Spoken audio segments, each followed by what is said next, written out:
Hello, everyone, and welcome back to Easy English Talk Daily, the podcast where we take the confusing parts of English. I'm Emma. And I'm Jack. It's so good to be here with you all today. How are you doing, Emma? I'm doing great, Jack. Super excited for today's topic. How about you? I'm doing fantastic. Thanks for asking. And yes, me too. Today we're talking about phrasal verbs, right? Yes, exactly. Phrasal verbs. They can seem a little tricky sometimes, but they are so useful for everyday English. Oh, they are. Once you start using them, you'll hear them everywhere. Definitely. And our goal today is to make them easy and fun to learn. So before we dive in, please remember to share this episode with your friends, hit that like button, and subscribe to Daily English Talk today. It helps us a lot. Yes, please do. Your support means the world to us. All right, so phrasal verbs. Jack, what's one phrasal verb you use a lot? That's a good question. I think I use wake up a lot. Like, I wake up at 7:20 a.m. every day. Oh, wake up. That's a perfect example. It's super common. Wake is a verb, and up is a preposition. And together they mean to stop sleeping. Exactly. Simple, right? But it's very important. Yes. Another one I use often is get up. After I wake up, I get up from my bed. So wake up and get up often go together. Oh, that's true. Get up means to rise from a lying or sitting position. Like, please get up. It's time for breakfast. Exactly. See, they are not so scary. What about turn on and turn off, Jack? Oh, those are essential. We use them for electronics, like turn on the light, please, or turn off the TV. Yes. And turn on means to start a machine or light, and turn off means to stop it. Very useful for daily life. Very, very useful. Imagine if we just said, start the light. It sounds a little strange, right? Yes, it does. Turn on is much more natural. How about look for? Ah, look for. I use that all the time when I lose my keys. I'm looking for my keys. It means to search for something. Yes, exactly. Or I'm looking for a new book to read. It's about trying to find something. And what about its opposite? Find. No, wait, that's not a phrasal verb. How about look after? Good one. Look after means to take care of someone or something. Like, I need to look after my little brother today. Or, can you look after my plants while I'm on vacation? That's a very kind phrasal verb. It shows responsibility. It does, and it's very common. What about when you meet someone by chance? We have a phrasal verb for that. Oh, run into. Like, I ran into my old friend at the supermarket yesterday. Yes, exactly. Run into means to meet someone unexpectedly. It's a nice surprise sometimes. Definitely. And sometimes it's not a surprise, but you call on someone, like to visit someone briefly. I'm going to call on my grandmother this afternoon. Ah, call on. That's a good one. It's a bit more formal than visit sometimes, but still friendly. Or if you need to call back someone. Oh, call back. That's when someone calls you and you can't answer, so you call them again later. I'll call you back in 10 minutes. Perfect. We use that one so often, especially with phones. Speaking of phones, what about when you finish a phone call? Hang up. You hang up the phone. Like, I need to hang up now. I'll call you later. Yes, and it's literally about putting the phone down, even though now phones don't hang anymore. That's true. The meaning stays even if the action changes a bit. What about when you're inviting someone to come with you somewhere? Come along. Like, we're going to the park. Do you want to come along? It means to accompany someone. That's a friendly one. And what about when you want to leave a place? Go away. No, that can sound a little rude. How about set off for a journey? Oh, set off. Yes. We set off early in the morning for our trip. It means to start a journey. Good one. Yes. Or if you want to explain something, you can explain away something, but that's a bit more advanced. Let's stick to simpler ones. How about when you give something to someone, give away? Ah, give away. Yes, like I'm going to give away my old clothes to charity. It means to give something to someone for free. Exactly. It's a nice thing to do. And what about when you stop doing something like a habit? Give up. I need to give up eating too much candy, or don't give up on your dreams. Oh, give up is so important. It means to stop trying or to stop doing something. The don't give up meaning is very encouraging. Yes, it really is, and it's a great message. It is. What about when you're doing something and you need to continue? Carry on. Please carry on with your work. It means to continue doing something. Yes, carry on, or let's carry on with our podcast. Exactly. That's what we're doing right now. And what about when you accidentally find something? Come across. Like, I came across an old photo album when I was cleaning my room. It means to find something by chance. Oh, that's a good one. It's like a nice surprise. Yes, it often is. What about when you invent a story or a lie? Make up. He made up a story about why he was late, or she likes to make up songs. Yes, make up. It can mean to invent something or also to reconcile after an argument, like they had an argument, but they made up. Ah, that's true. It has two different meanings. English can be tricky sometimes, but it's also fascinating. It is. That's why practice is so important. What about when you're reading something quickly? Look through. I'll look through the report quickly before the meeting. It means to read something quickly, perhaps not in detail. Yes, exactly. Or if you're checking something to see if it's correct. And if you are trying to understand something difficult, Figure out. Like, I need to figure out how this new app works. Or, can you help me figure out this math problem? oh, figure out is super useful. It means to understand or solve something. Yes, very, very useful. And what about when you get along well with someone? Get along with. I get along very well with my neighbors. It means to have a good relationship with someone. Yes, that's a nice one. It's good to get along with people. Definitely. What about if you are trying something new for the first time? Try out. I want to try out that new restaurant. Or I'm going to try out this new recipe.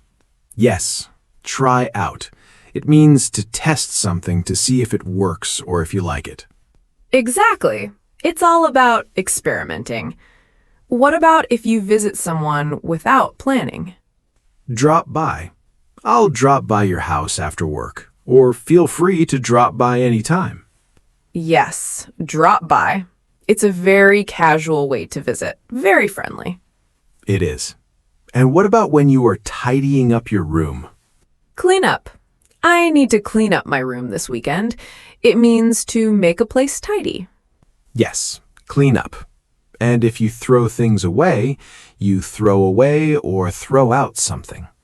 Yes, throw away the trash or throw out old things you don't need anymore. They mean the same. They do. Very simple and useful. What about when you put on clothes? Put on. I need to put on my coat. It's cold outside. Yes, put on. And the opposite is take off.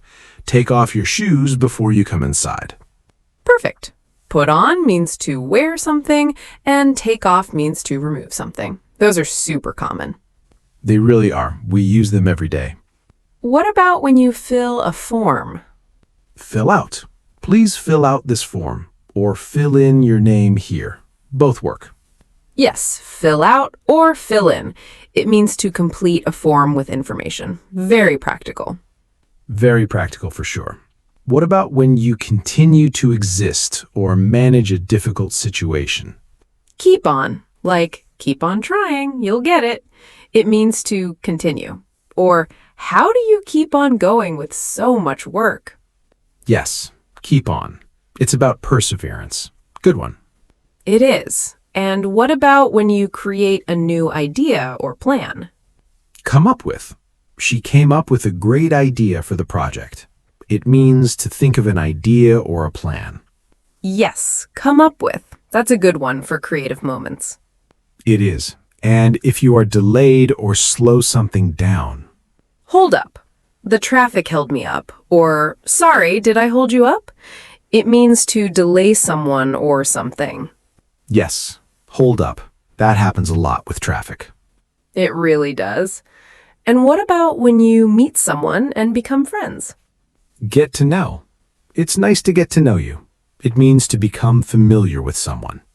Yes, get to know. Very important for building relationships. Definitely. And what if you are waiting for someone to arrive? Pick up. Like, can you pick me up from the airport? It means to collect someone, usually by car. Yes, pick up. Or you can pick up a new skill, like I want to pick up some Spanish words. That means to learn something easily. Oh, that's a great example of how phrasal verbs can have different meanings. Pick up a person or pick up a skill. Exactly. Context is key. What about if you cancel something? Call off. They had to call off the meeting due to bad weather. It means to cancel an event. Yes, call off. Very common for events and plans. It is. What about when you are dealing with a problem? Deal with. I need to deal with this problem soon. It means to handle or manage a situation. Yes, deal with. We all deal with things every day. True. And what about when you want to take care of yourself, like after being sick? Get over. I hope you get over your cold soon. It means to recover from an illness or a difficult experience. Yes, get over. That's a good one for health. It is.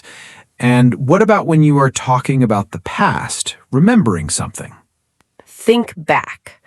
I like to think back on my childhood memories. It means to remember something from the past. Yes, think back. Nostalgic. What about when you explain something to someone, usually a bit complex? Go over. Let's go over the instructions one more time. It means to review or explain something in detail. Yes, go over. Very helpful for studying or clarifying. It is. And what about when something explodes? Blow up. The old building was blown up, or the balloon blew up. It means to explode or to fill with air. Another one with two meanings. The explode meaning is more dramatic. Yes, definitely. What about when you wear clothes to see if they fit? Try on. I want to try on these shoes before I buy them. Yes, try on. Super useful when shopping for clothes or shoes. Definitely. And what about when you accidentally reveal a secret? Let out. She accidentally let out the secret about the party. It means to reveal something secret. Yes, let out. That can be a tricky one. It can. What about when you want to write something down quickly? Jot down. I'll just jot down your number quickly. It means to write something quickly. Yes, jot down. Very handy for notes. It is. And what about when you want to join a group or activity? Join in. Come on, join in the game. It means to participate with others. Yes, join in. Very encouraging. What about when you need to cancel a plan at the last minute? Back out. He backed out of the agreement at the last minute. It means to withdraw from a commitment. Yes, back out. That can be annoying sometimes. It can be. What about when you need to finish something? Wrap up. Let's wrap up the meeting. It means to finish or complete something. Yes. Wrap up like we are about to wrap up our episode. Yes, exactly. We are getting there. These are just a few examples, but as you can see, phrasal verbs are everywhere. They really are. And the more you hear them and use them, the more natural they will become. Absolutely. Don't be afraid to try using them in your conversations. Start with the ones we talked about today, like wake up, get up, turn on, and turn off. Yes, exactly. Start small and build up. You'll be a phrasal verb expert in no time. That's right. And remember, practice makes perfect. Listen to English songs, watch movies, read books. You'll find phrasal verbs everywhere. And don't forget to write them down and try to use them in your own sentences. Good tip, Jack. So everyone, we really hope you enjoyed today's episode on phrasal verbs. Yes, thank you for listening. And please, if you enjoyed this podcast, subscribe to Easy English Talk Daily. Don't forget to hit the like button and share this episode with your friends who are learning English. And we'd love to hear from you. Leave a comment below and tell us which phrasal verb is your favorite or a new one you learned today. Yes, tell us. We love reading your comments. We'll be back soon with another fun episode to help you learn English. See you next time, everyone. Keep practicing. Bye for now.